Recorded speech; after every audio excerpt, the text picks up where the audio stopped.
What's happening? What's going on, y'all? Machiavelli Mills TV. Y'all hit that like button as y'all come on in. Please hit the like button as y'all come on in. Happy Martin Luther King Jr. Day, everybody. I know I'm coming on a little late, but I decided to pop on before I got to head out for work.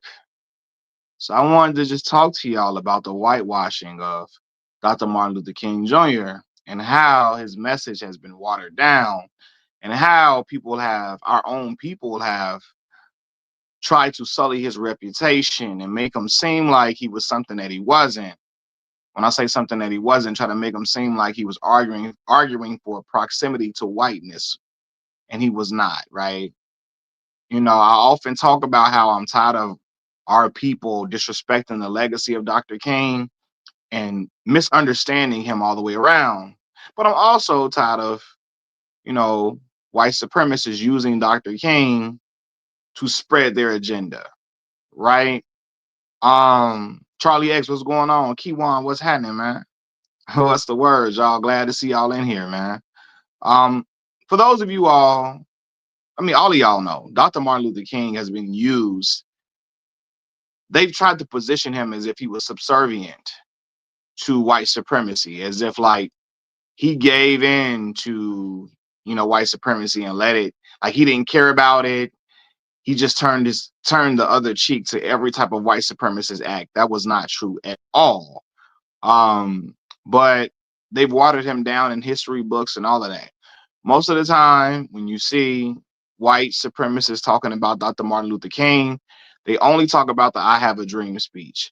And they only talk about that because they feel like Dr. Martin Luther King was a guy that didn't like to talk about race. They try to frame him as a guy who didn't care about racism, didn't care about, the uplifting of black folks. Like, when he talks about he has a dream that one day his children will be judged by the content of their character and not the color of their skin. They use that as a way to try to angle this reverse racism tactic, like, to say, oh, they white supremacists make it seem like they're getting, we talk about them or we get on them because they're white, and that's not the case at all. Is because they are actively promoting and pushing white supremacy, but they try to quote Dr. Martin Luther King as a way for them they try to quote Dr. Martin Luther King's I Have a Dream speech, where he talks about people being judged by the content of their character and not the color of their skin, as a way for them to be able to push white supremacy and peace, right? And I openly speak out against that. I firmly stand against it. I'm never going to let that be a thing. Most people don't know that before Dr. Martin Luther King's death, he was sounding a lot like Malcolm X in a lot of different ways. And he was starting to sound radical to people, and it made a lot of people uncomfortable, which is why he really became a threat to the system of white supremacy and to a lot of it's a lot of white folks in general who just, not in general, but white folks who did not want the progression of black people. When we see him speaking, when he's in a church and he's talking, and he's speaking about white America telling black folks to pick themselves up by the bootstraps, and he says, how can you tell the bootless to pull themselves up by the bootstraps? Black folks were never given a boot in the first place at all, right? That type of rhetoric is in alignment with things that Malcolm X was saying. And it scared a lot of white supremacists. They were nervous because they didn't think he was going to talk like this. They only want to frame him. They only wanted to remember him from the I Have a Dream speech, right? And unfortunately, a lot of our people have been tricked into believing that that's all Dr. King stood for. They only hear, oh, he wanted integration, and they think he was advocating for proximity to whiteness, like he wanted to be close to whiteness. He wanted black folks to be all in white people's spaces as a means to cozy up to them, or as a means to to make it seem like white ice was colder. That was not his MO. If you really study Dr. Martin Luther King and you look at what he was really pushing for, you will look and see that he was pushing for access for black folks to have access to certain things, right? And I've said this time and time again in many live streams. If I'm a black man and I'm traveling with my family on the road, I would hope I want access so my family can go to restrooms, and they don't have to go on the side of the road. You know, my wife and my children don't have to use the bathroom on the side of the road because we can't we don't have access to this whites only bathroom, right? If me and my family are on a road trip and we're hungry, we can get us some food from this diner and not have to worry about, oh, this diner only serves white folks. You know what I mean? Like, especially when it's not another diner or another restaurant for miles and miles, my family can still eat and be served. He was arguing for access. He was arguing for black folks to be able to, like, if we're living in a neighborhood where there's a school right across the street, right? And the school happens to be a white only school. Why can't my children go here and they got to go way outside of town somewhere far where it might be hard for them to get there? And we live right in this town. Why can't my children go to this school right here and be educated, right? He was arguing for access like, hey, if you want to be a doctor or a lawyer, some of the kids, some of the black students can go to these schools that are deemed white only and bring resources back to the black community. He was arguing for access. And I think that a lot of times he's so misunderstood because all our people get tricked into believing that all he was a I have a dream speech. And that's why I challenge our people to really read up on Dr. Martin Luther King and listen to what he was really fighting for. You know what I mean? You know what I mean? Uh, uh, I'm looking at y'all comments. You say the thing that also hurts is they don't want us to have a deeper discussion about Malcolm X. Thus, MLK was starting to sound closer to Malcolm is a subject they don't want to cover in public school. Absolutely not. The public school system in general, man, they didn't want to cover any civil rights leaders outside of Rosa Parks, Malcolm X, and that was it, right? We learned about the same civil rights leaders over and over again, and that was only the civil rights leaders that made them comfortable, right? And in their eyes, Martin Luther King became comfortable due to the I have a dream speech, right? And this notion that he was cool with black folks having harm done to them, or he was all like this notion that he was all about um just not judging nobody but the color of their skin. Because see, white supremacists try to act like black folks feel a way towards them because they're white, and that's not it. Black folks feel a way towards white supremacists because they know they are advocating for the white supremacist power structure, you know. So yeah, and let's be for real, like, and I had to learn about Mega Evers really on my own. That wasn't something we learned in school for real.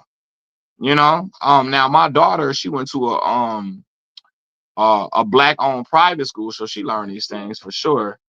But like, it's a lot of civil rights leaders I had to learn about on my own time, because they were not talked about in these textbooks. They weren't going to talk about Malcolm X, and I'm named after Malcolm X, but I never learned about Malcolm X in school at all. Like, even again, I went to schools where it was black teachers and all of that, and the way that everybody would talk about Dr. Martin Luther King, not just the black teachers, but the way he was framed in media was that he was the bad counterpart to Malcolm X. He was the one who was too radical. He took things too far. His vision was just it was too mean spirited in a way, and they made it seem like Dr. Martin Luther King was the nice one, right? But when you hear Dr. Martin Luther King and how he was talking for real, you be like, oh my God, Dr. Martin Luther King is arguing for reparations for black folks, right? Something that white supremacists would be shocked to ever think he was advocating for that, right? Some of them know, they just want to act like he didn't say that, but a lot of them would be shocked, huh? Right? Said Denmark VC was definitely something I learned through my own study. Yeah, Denmark VC, yes. These are things that we have to learn on our own a lot of times, right? And so that's why I tell people, when you want to learn about Dr. Martin Luther King, don't just rely on what you learned in school. right? Because school will have you thinking that he was like they frame it as if Dr. Martin Luther King was a bootlicker. And as a man who cares about black folks and black history, I don't ever want my black folks to be ever talking as if Dr. Martin Luther King was a bootlicker, right? You see people saying that. I've seen black folks frame it as if Dr. Martin Luther King set us back and he hurt us. And like Malcolm was the one we should have followed, not Dr. Martin Luther King. And I think that's so ignorant to say that, right? Both of these men are men we should follow and still, and we should respect. We should admire and uphold to the highest regard, not one over the other. I want to make that very clear. We don't uphold one over the other. We uphold both of them. But we be getting pulled into this, oh, you got to pick one mentality. And they pick Malcolm X solely off of the idea that Martin Luther King Jr. Was this bootlicking person, and he was no such thing. No such thing at all. Um, Dr. Martin Luther King put himself in the line of fire for black folks over and over again, right? Facing violence, death threats, in order to push for progress for black folks all the way around. Charlie X says, on that note, R.I.P. to Gladys West, who passed on over the weekend. She is responsible for the modern GPS system. I had no idea. You just informed me of that. Wow. I appreciate you. I appreciate you for dropping that knowledge in here, man. For real. I appreciate that, boss. Sheldon said, I didn't learn about Black Wall Street until I was in my 20s. And that's a lot of people. We didn't learn about a lot of things because the school system wasn't going to teach us none of this, you know? And so I want to make that very clear. Uh, he said, Texas Fresh 89 says Martin Luther King, when he was alive, most of America didn't rock with him when he was alive. White folks thought he was a troublemaker. They only made him royalty after they took him out, basically. Yeah. And that's what happens a lot of times, right? You see that with Muhammad Ali. He was not an individual who was heavily praised for refusing to go into the military and standing up for black rights and becoming a part of the Nation of Islam, or he was vilified for those things. People did not like him for refusing to be drafted into the military and stuff like that, and speaking out and saying, why am I going to go overseas and advocating hurting other people who don't oppress me when people in my own country are my oppressor? He was villainized for that, and then he didn't become championed until after his career was over with, and he got Parkinson's, unfortunately, and his health took a deep decline. Black Maul, what's going on, man? What's the word, man? Said if MLK died, if MLK never died, he likely would have ran and became the first black president, possibly so. But who knows? America might not have been ready for that at all. They might have just said absolutely not at the time he was living. They might have just said, no, we never gonna let that happen. You know? Said white folks hated Ali. And that's a fact. A ton of them did. A ton of them did. Because they never saw a black man speaking like that to authority in a way where he didn't care. He was not afraid to oppose them in any way. And for them, that was scary to see a black man like that, a black man of his stature who was the heavyweight champion of the world. And Ali was heavyweight champion when that was being heavyweight champion of the world when Muhammad Ali was heavyweight champion was almost close to being a president. Being heavyweight champion back then meant everything, you know? I said, we're coming to get, hey, look, for real. Martin Luther King said, we coming to get our check. He definitely was talking about reparations before he not passed on, before he had his life taken from him. And that is something that a lot of white supremacists argue against. And they say that we being lazy when we talk about reparations. We want handouts. And I tell black folks, don't ever fall for that trick, because reparations is not handouts. Our ancestors earned that from being enslaved on American soil and building up the country, and laying the foundation for the country and laying the foundation for other immigrant groups to be in America, period. Right? So all of that, you want handouts, is not a handout. Our people was owed that. And so us getting it is not a handout. Our people work for that. I want to make that another thing that's clear too. Um, that and talking against Vietnam was why they took him out. Nah, man, for real. You say, and Malcolm, absolutely. You know, like I say, y'all know my name is Malcolm. So Malcolm X is an individual that is very close, um, that I hold very close to me as well. Said you should go watch Antonio Talks. I mean, I watched some of his content before. What he made something today? You saying? Saying we weren't just free slave labor. We were also inventors whose patents were stolen. Absolutely. When you talk about Thomas Edison, the light bulb and all of that, right? Yeah. He wasn't doing that by himself at all. A lot of black folks had patents stolen from them all the way around, and they were taken advantage of in the worst way. So yeah, he said at least they talk about MLK. Ask someone about Kwame Ture or Fred Hampton. Good luck if they ever heard of them. I mean, that's true. AW1, what's going on? He said, "Nah, he and you remind me of each is on." Oh, got you. Yeah, yeah. I've watched him before. I definitely seen some of his content. I haven't watched him in a little minute, but I've definitely watched his content before for sure. Yep. He probably younger than me. He looks younger than me. Even though a lot of y'all think I'm like really, really young. Um, but yeah, Antonio looked like he's probably in his 20s, early 20s, I'm assuming, maybe. Maybe. Sometimes people just are older and they just look, youthful for their age. But yeah, but he definitely be kicking knowledge and speaking some real stuff, regardless of his age. I'm not saying his age is a problem in any way, shape, form, or fashion, because you can still be wise and be very, very young.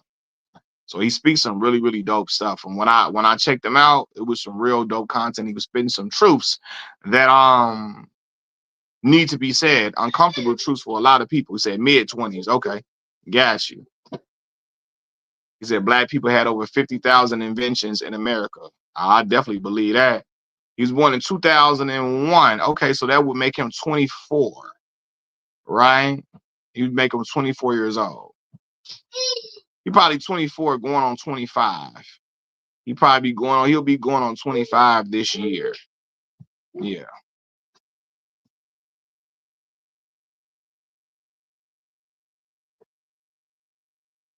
So after MLK spoke out against the Vietnam War, Lyndon B. Johnson called him that N-word preacher in a recorded phone call. It sounds about right. Sounds about right all the way through. Can y'all hear me clearly? Y'all, are y'all hearing static out of the microphone or anything funny?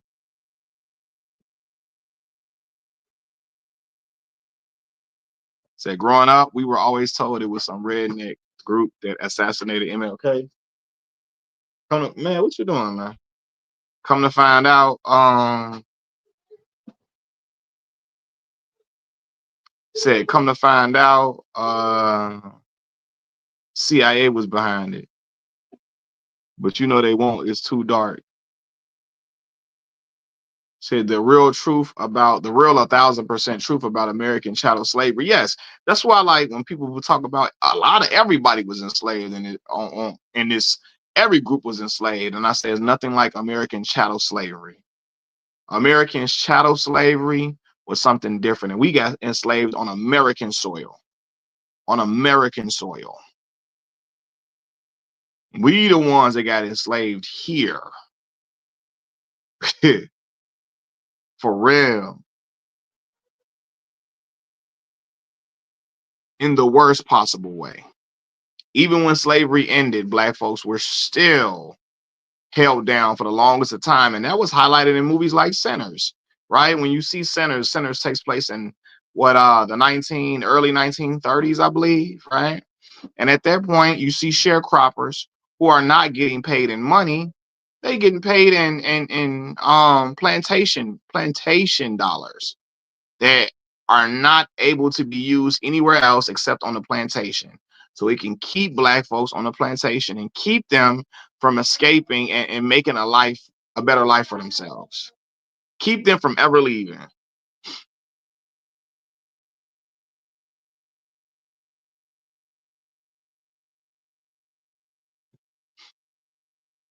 So yeah, man, on Dr. Martin Luther King Day, I just want to honor his legacy and tell the truth about him. D Scorpio say Dr. Martin Luther King's last book called Where Do We Go From Here? Chaos or Community. He acknowledged that having voting rights and desegregation laws was not enough. Come on, man. And a lot of people don't never want to talk about that. Ain't nothing in here, baby. It's all gone. All gone. Oh, you want something to drink? Okay. Hold on, y'all. My son thirsty. 1 second, y'all.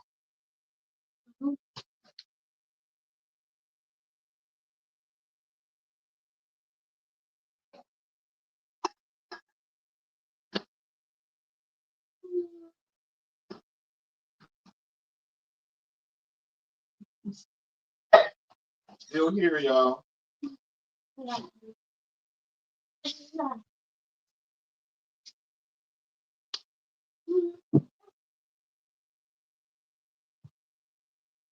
Hello. Hey, it's on. You go to bed too. Yeah. Chill.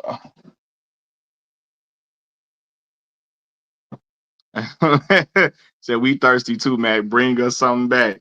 Like I wish I could reach through the screen and make it that easy for real. I promise you. I'll hook y'all up with something. Um, so an associate of mine teaches jazz history at college. She told me that she has been told to chill on the discussion of slavery. Oh, I'm sure she has, especially depending on what school she's at. I'm sure she has. Black Mall say they whitewash MLK so much. I used to think he was a time. A lot of people do. A lot of people do. And that's why I make videos like this so that I can break down exactly who Dr. Martin Luther King was and what he stood for. Because a lot of people have, especially the younger generation, they misunderstand him so much because of the way he's been whitewashed. And they think that, oh, he just wanted to be close to white folks. He wanted to just be up under them. And that was the furthest thing from the truth. So that's why I get on here and do that. He said, have you seen Our Friend Martin? Absolutely. That was like the prerequisite movie that they always showed every time. I loved it though, but that was the movie they always showed when we were kids. Every time, Dr. Martin Luther King Jr. holiday was coming around, they rolled that TV in. They rolled the TV in, or they had the little TV on the wheels. They rolled it into the room and played that all the time. I'm talking about from like kindergarten to about fourth grade. They was playing it, fourth, fifth grade, for real. Every black school had that. Yes, every black school had it for sure. So we definitely watched Our Friend Martin on on a regular.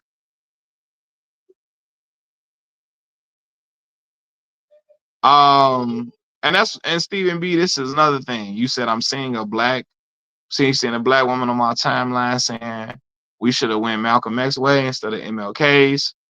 Um, Preaching a word. Why are they bashing him these past few years? Well, because a lot of our people don't understand him, and they black white media make it seem like he was trying to snuggle up to white folks. As I mentioned earlier in the video, he was not arguing for proximity to whiteness. He was arguing for access. And like I said, I always say he was arguing that, hey, if I'm on a road trip with my family, I want access to the bathroom so my wife can use the bathroom. My kids can use the bathroom. They don't have to go on the side of the road. If we in a town where it's a white bathroom only, why can't my wife and my children go to the bathroom like a human being, like everybody else in this town?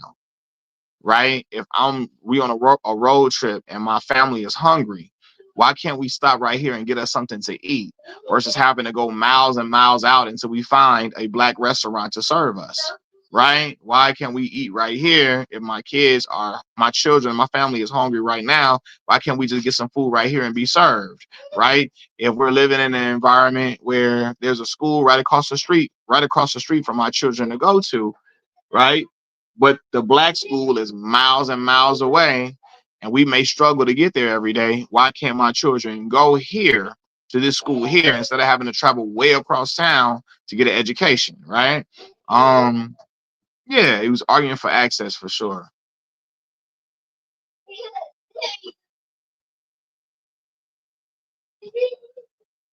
So I feel ignorance plays into it. They didn't know he was. Yeah, a lot of them didn't know he was for reparation. A lot of them don't know that.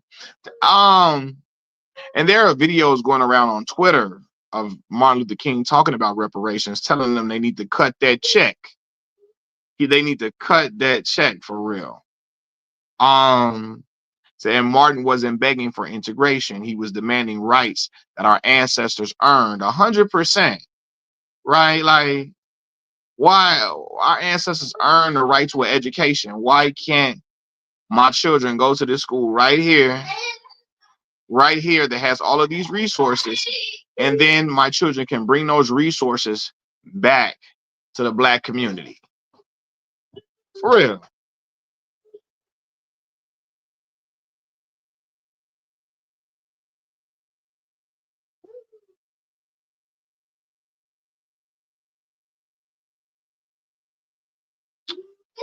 Texas Fresh said they really feared him when he started talking about reparations. Oh yeah, all the way around.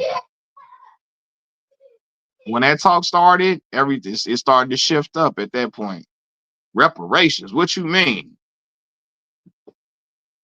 All the way, man. So yeah, I'm like, man, this is the day. I would have went on earlier. I had some stuff to do, but I would have went on earlier to talk about, the way we honor Dr. Martin Luther King Jr. today, and the way we show him nothing but respect and uphold him in the right way. I remember singing "We Shall Overcome" in elementary school. Well, I mean, we sung it a few times, but I know we sung "Lift Every Voice and Sing" every day in my school. "Lift Every Voice and Sing" was sung every day.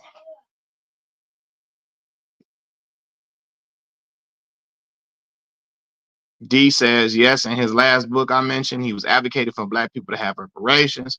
I do feel his last book was one of the reasons he was assassinated. I'm sure. Jay says Dr. King was the ultimate sacrifice, right? RP King of Kings. Yeah, for sure. And and see, I think I saw his daughter Bernice King. I should have watched the whole clip. I was doing something, and I got to go back and talk about it. And I think she even spoke about how her father's legacy was whitewashed over the years. She spoke about it. Bernice King ain't playing about her father's legacy. When she see people playing with his name in any way, using these pictures of him on club flyers, standing with Sexy Red, and people using AI to have her father saying all type of crazy stuff, yeah, it's disrespectful. It's disrespectful using AI to have her father saying heinous, disrespectful, wild, crazy stuff. She ain't having it. And she also came out to speak about her father's legacy getting just trash or getting trash from whitewashing, or her father's legacy getting misconstrued, all of that. Said crazy thing is I wasn't taught that song in school. As a matter of fact, I've never heard it 2 years ago. See, man, and that's something. But yeah, we sung "Lift Every Voice and Sing" every morning in school. We used to stand up. We used to have to say the Pledge of Allegiance. Lift every voice and sing. Something else too. Charlie X says, also, Matt, great video on the military. Being in a military family, that ish woke me up. A lot of a lot of Negro bootlickers. Yeah, for sure, for sure. Like y'all remember my cousin I had on here, that is into like setting up the PCs and all of that. He was in the Naval Academy, and he briefly spoke on people's mindset with the few, because only like a hair of black people a hair of black people in the Naval Academy, and he spoke on how a lot of them don't even want to be black at all, you know. And he was like, "Yeah, listen, hey, come on, man, he cool."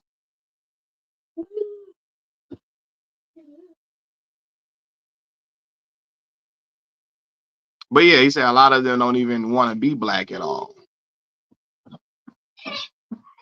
And the military does something to black folks. It either makes you radical or it makes you a bootlicker, you know. And then people who become bootlickers, they pass that on to their children. You know, I kind of wonder if that's what happened to RG3. You know, it happens, man, because the military is a place where they want to strip you of your blackness. They want you all to walk in uniformity. They want you all. They want you to absolutely. They try to take away your blackness in there. You black last, if at all in the military. You know, but the crazy thing about it is, while they trying to strip you of your blackness, it's a lot of racism that flies around in the military. Racist jokes, all type of stuff. My cousin has described seeing blackface in the military, people saying the N-word left and right, reporting these individuals, and then only one person getting in trouble. One person, like, it's like all type of stuff, you know. So police academy, same way, Mac. Oh, I can only imagine. For sure. Like, that's why when I watch Welcome to Derry is a brilliant show. It's probably some of the best TV I've watched in a long time. And I really should have broke down the actual series in general, but at that time, like, I think I was just like, man, tired from work and going to sleep a lot and trying to get rest, that I didn't actually take the time out to break down the series and how great it was. But I like when I saw Major Leroy Hanlon, he was a major in the Air Force. When I saw him as a character in the show and the interactions he was having with his wife, and him telling his wife she needs to calm down her activism because it's going to hurt his career in the military, and he don't want her bringing negative attention to him while he's trying to ascend in the military and all of that. And I said, man, this is a great topic for me to cover, because Major Leroy Hanlon's character is based in the 60s, right? During the time of the Cold War, the height of the Cold War, and the time of Jim Crow America, the height of racial tensions. And a lot of black folks during that time period were tricked into believing that if I serve the country admirably, if I show that I'm loyal to the country, my country will then be loyal to me and show me love and all of that. And that's not the case at all. Black folks been fighting in war since World War I, and we're still treated like next to nothing after serving the country valiantly. You know, and look, Tuskegee Airmen, all that, we seen all of that, people, they still were treated like next to nothing, you know. And so I was like, man, boy, I was like, man, I gotta talk about this. I gotta talk about this some way on my platform, some way. Be cool, be cool. You answer, baby boy. It's time for bed too. Yeah. Said my grandfather had stories. Before Martin Luther King's passing, he met up with Malcolm X for sure. But yeah, like watching watching that show, I say, man, it's in the military, man, it really does a number on black folks. It either makes them radical or they just fall in place with the racism. And my cousin and my god brother and them would talk about people, after a while, some of the black folks just let the racism just rock. And they let these non-black people say the N-word and all of that. And it was just like they started acting like they didn't care about it. Start saying things like there are much deeper things that we got to worry about than people saying the N-word. They start taking up this mindset that, hey, we say it, so how can we get mad when they say it? Which I think is a weak cop out, and that's BS. But he said he saw this happen to people in the military. They just became subservient to racism. They started to become passive to it, just like WWE superstars, WWE wrestlers, for real, and even worse, you know. Um, Said Nicki Minaj disrespected Malcolm X and his daughter. It might have been his daughter. What she used him his picture on the Looking A N-word song. She used a picture of him looking out the window with the gun in his hand. I think she did.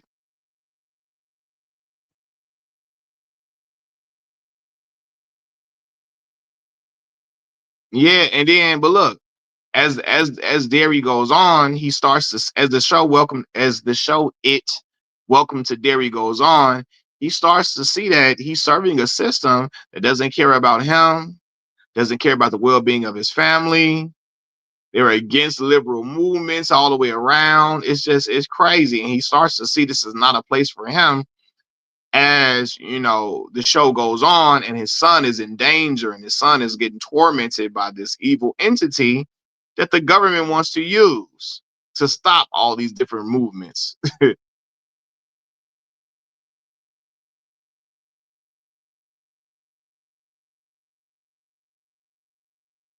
So the kid says, I used to serve. I realized the military had a white ideology. We have to follow their way of thinking. It's not really for us. I always remember that in Boys in the Hood when Furious tells Trey, don't join the army. Don't join the army. Or ain't no place for a black man. Army ain't no place for a black man or whatever, right? And listen, I'm gonna say this: I never downplay anybody that serves the military. A lot of people get into the military because they trying to figure out what they want to do.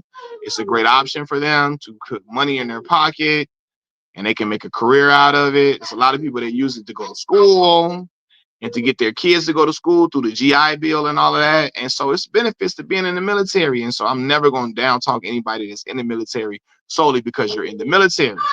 I'm only going to down talk the black folks who take up bootlicking ideology because they're in the military.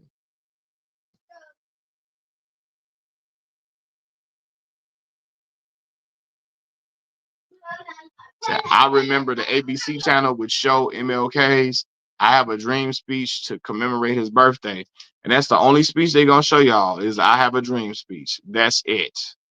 They're not going to show you any other speeches about him talking about reparations or talking about when he says, I feel like I led my people astray in a lot of ways. And he talks about white America want us to pull ourselves up by the bootstraps when we are bootless. We don't have a boot to begin with.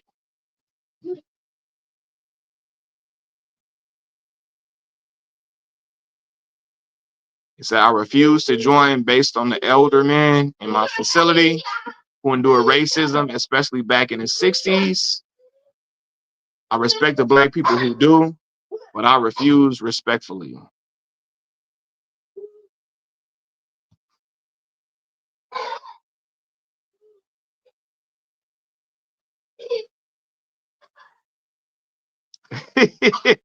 D said, hey, Cole, that I was going to join the Navy after high school due to the fact that my dad was in the Marines. Once I got to boot camp and they started all that hollering and screaming, I left immediately. I get you.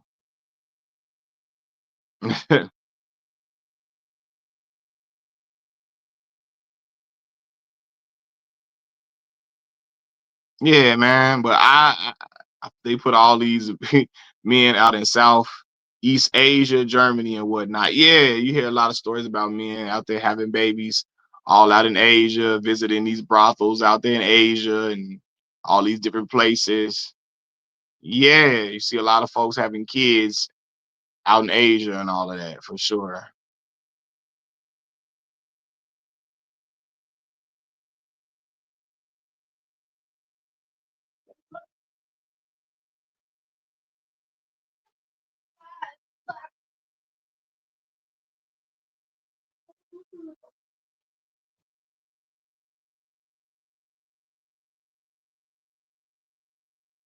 Mm-mm, mm-mm.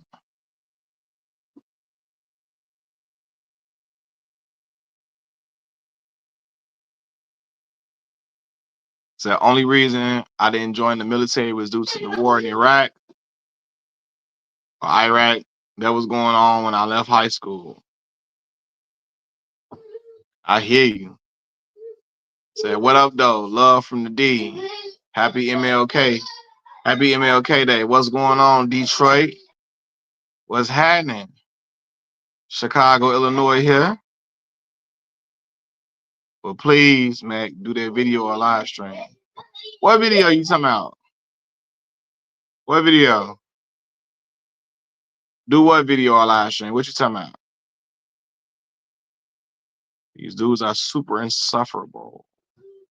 Which one you want me to do? I don't remember which one you talking about. But much love to the D though. I told you, my first roommate in college was from Detroit. He went to CASHAPP High School. And he used to be playing this song by this dude called Stretch Money. That mud was, it takes money to make money. I can't let it get away from me. He used to be playing Blade Icewood and stuff like that in the room. That was my man's too. That was my dog. We was all the way in Mississippi and linked up. That was my room. I went into the room. They're like, you rooming with him? I went in the room. My dog said he from Detroit. I'm from Chicago. It was all good. Yeah, see the Navy and stuff they be in Great Lakes in Illinois. It takes money to make money, stretch money. Yeah, he was playing that all the time. I was like, yeah, this fire. That was my dog. He went, like I said, he went to CASHAPP. He was in a band at Mississippi Valley State University.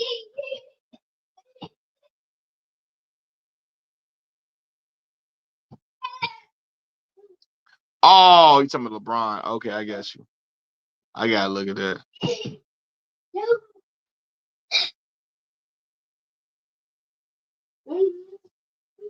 Why don't most rappers talk about King? It's more about X and hip hop because Malcolm X is looked at as the one who they feel like was more aggressive spirited.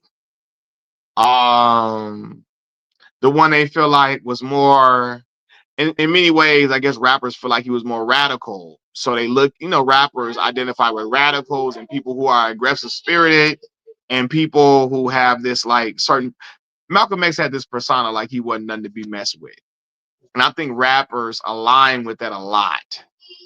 The guy who they feel like was outcasted, misunderstood, all of that. So that's why they probably rap about Malcolm more because he was deemed as the radical, the one who was going to buck the system by any means necessary, all of that. He talked about if somebody put their hands on you, make sure they never do it again. It's like eye for eye type mentality, you know? So a lot of the rappers probably align with that spirit. Said Josh Allen got his coach fired. Yeah, I did see that. Got McDermott up out of here. Crazy.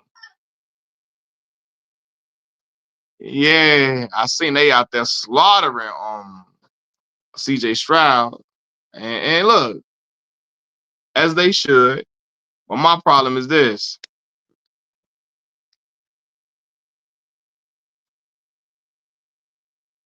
I'm tripping.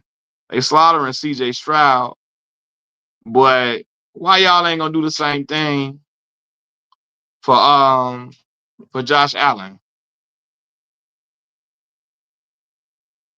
Right? He had 4 turnovers. Ain't nobody gonna say nothing about him.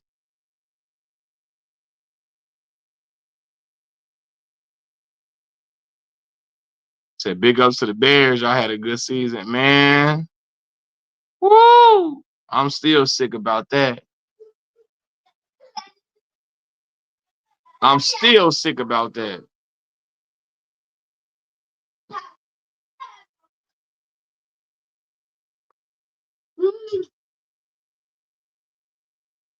So Miami just scored. Got you. Look, you see I'm hurt. I ain't even watching the national championship game.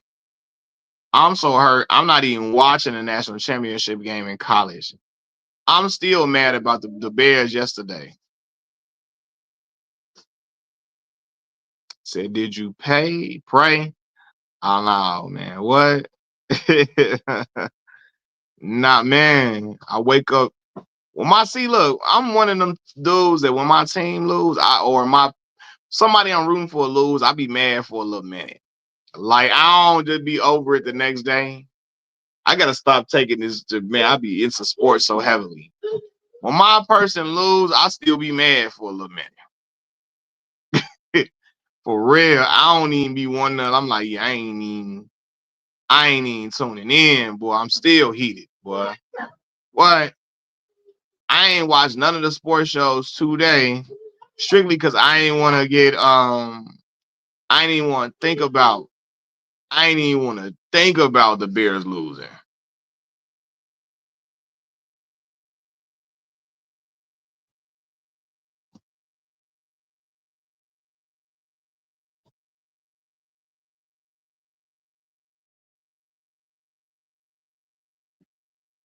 So I'm done watching sports for the rest of the season. I'm gonna wait on baseball. And I'm not even a big baseball fan at all. You know what I'm saying? Like I passively watch it, casually watch it. But nah, my boy Melvin love baseball though. He be in tone. Melvin be in tone. He watch baseball. That's like his favorite sport for real. He watched baseball like I watch boxing. So yeah.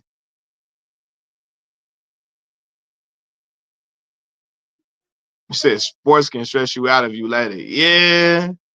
It'd be like, boy, I'm telling y'all, when certain boxers lost matches, man, I ain't even want to get on there. I ain't even want to get on social media. I ain't want to see no jokes, no nothing. Sammy had all the shots. Nah, for real. Sammy Sosa had it rocking in Chicago. At that point, Sammy Sosa had Wrigley Field jumping and had folks in Chicago, especially during that steroid era. When you saw the home run race between him, Mark McGwire, and Barry Bonds, WGN News was like they was broadcasting the race, and that new ESPN was too, letting you know where everybody stood in the home run race. It was a crazy time. And the crazy part about it is, as great as Sammy Sosa was, the Southsiders had a guy that was, first ballot Hall of Famer Frank Thomas. Frank Thomas is, absolute surefire Hall of Famer. And I don't know why Frank never got them same type of kudos, and maybe because the Cubs is the sexier team to play for in Chicago. It was Chicago's first team here. The Cubs are nationally syndicated a lot of times, because they on WGN a lot. I don't know, like they were the first nationally syndicated like team in a lot of ways, right? But Frank Thomas was getting busy on the South Side, but it didn't matter because he played for the White Sox. Said salute to Big Hurt. Yeah, he was. Now Sammy got more homers than Big Hurt, but yeah, Frank Thomas was getting it cracking. But Sammy was out here. I don't know. Sammy had people enamored with him. I remember I found out Sammy Sosa wasn't American because I didn't know Sosa wasn't an American last name. I heard Sammy talk. I said, never. This man ain't from here. I heard Sammy talking. I said, what? Sammy, because Sammy looked like me and you. Me, you, your mommy, and your cousin too. So when I seen him pop out as the Pink Panther, when I seen him looking pink like a bottle of Pepto-Bismol, I was flabbergasted. I was shocked. Like, what's going on, Sammy? What you got going, bro? What's up with you? Sammy looking like, man, look, what's up with you? So I used to love Sammy Sosa. I had his jersey and everything. Said Frank is still on TV. Never saw a Cubs play on TV. Yeah, Frank is on TV, well respected and all of that. But yeah, Sammy got a lot of love, boy. Said Sammy Sosa looked like he just walked up. Yeah, Sammy got that bleaching his skin, man. The problem, and that colorism is deep into like places like the Dominican Republic. The colorism is strong. They really think white ice is colder out there. They think if you lighter skin, you better. Your status is higher if you lighter skin. And Sammy, through all his riches, through all of his fame, playing for the Cubs, he's still like that ain't enough. I need to be accepted more. I need to be lighter skin. For real. He like, I don't care how much fame I had and how popular I am. I need to have my skin lighter.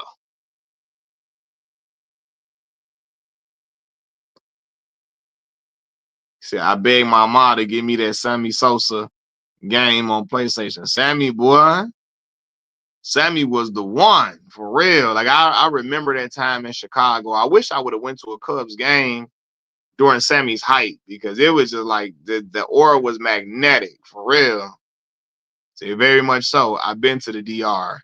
I will never go again. Why you say that, D? What happened in the DR? Said Sammy the Bull and Sosa.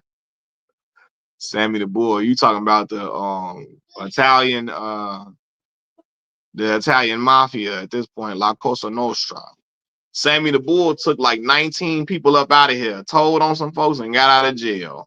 I said, wow. Wow. Sammy got like 19, responsible for 19 people being off this earth. Told on the right people and eventually got out of jail. And he be doing interviews, cussing folks out, talking crazy. I said, wow, this is what? I want to know what happened to the members of La Cosa Nostra that was involved in that illegal gambling ring and illegal card games they was running, illegal poker games they was running. When they said Chauncey Billups and them was at the games, what happened to the mafia members who were tied into that? Why we never saw their names, their faces, they nothing. We saw Chauncey Billups and them name and all of that, but we ain't see the members of the mafia at all.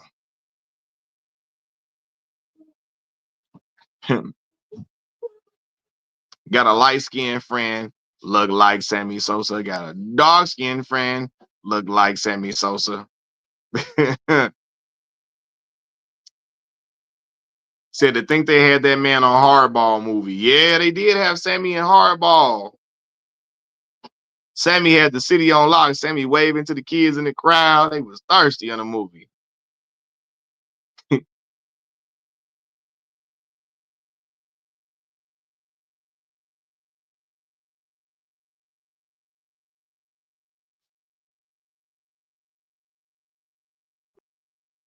Hey, now, do you remember the movie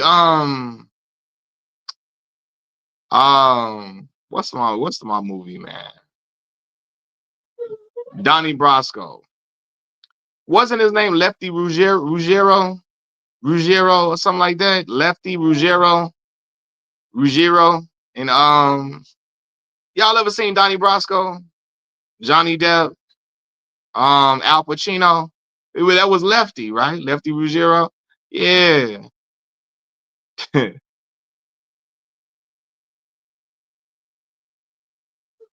Said because colorism is real in the DR, I did not like the way they treated the darker skinned workers at all. I just couldn't shake what I saw.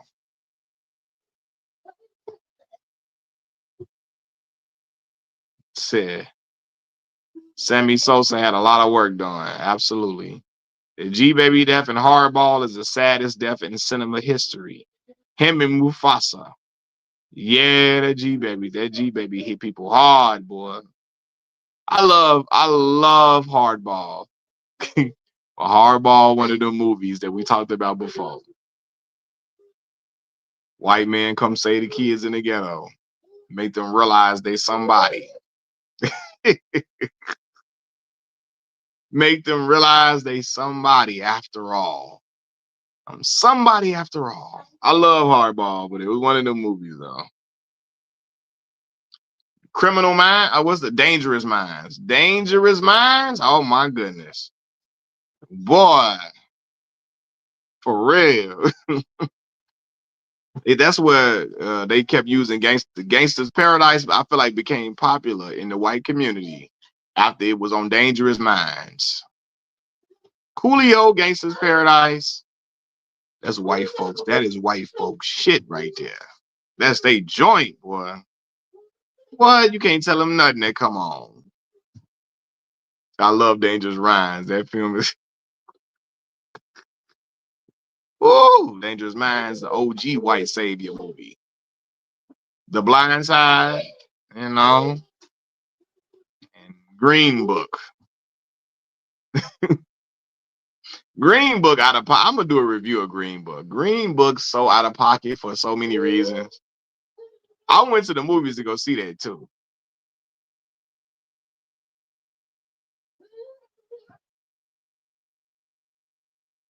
My man Mahershala Ali was playing Don Shirley in there too.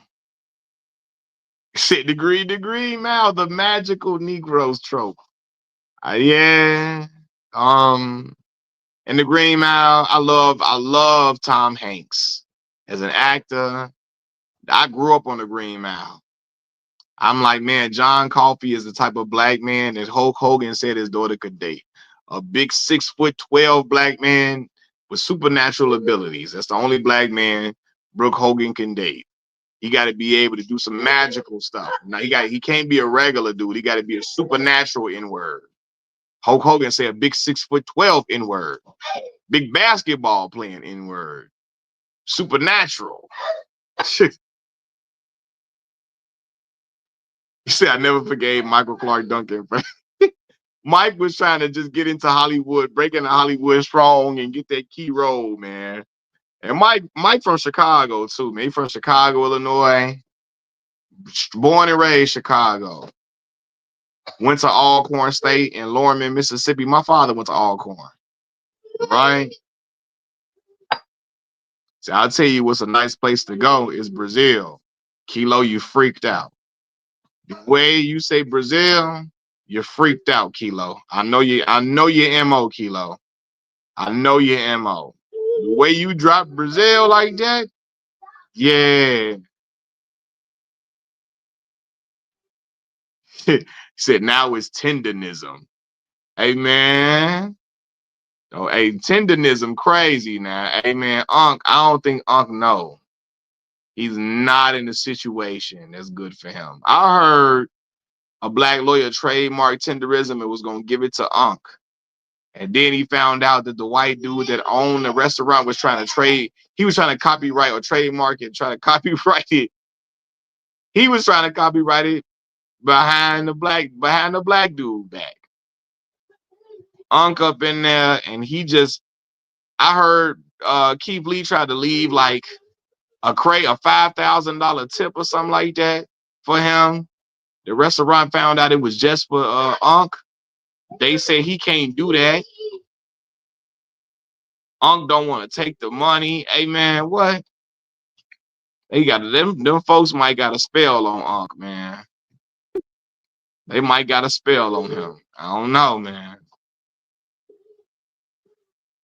And the whole reason that people come to that restaurant, the whole aesthetic, the reason why the restaurant booming is because of Unc.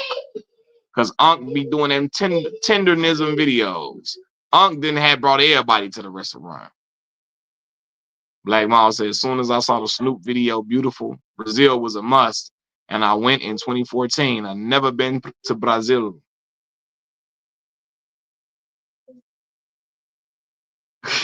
Unc don't know he was about to be free. Hey, Charlie X crazy. For real, though.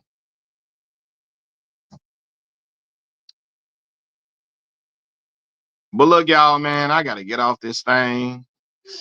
I got to start getting ready for work and getting my mind right and getting myself in the right groove, you know?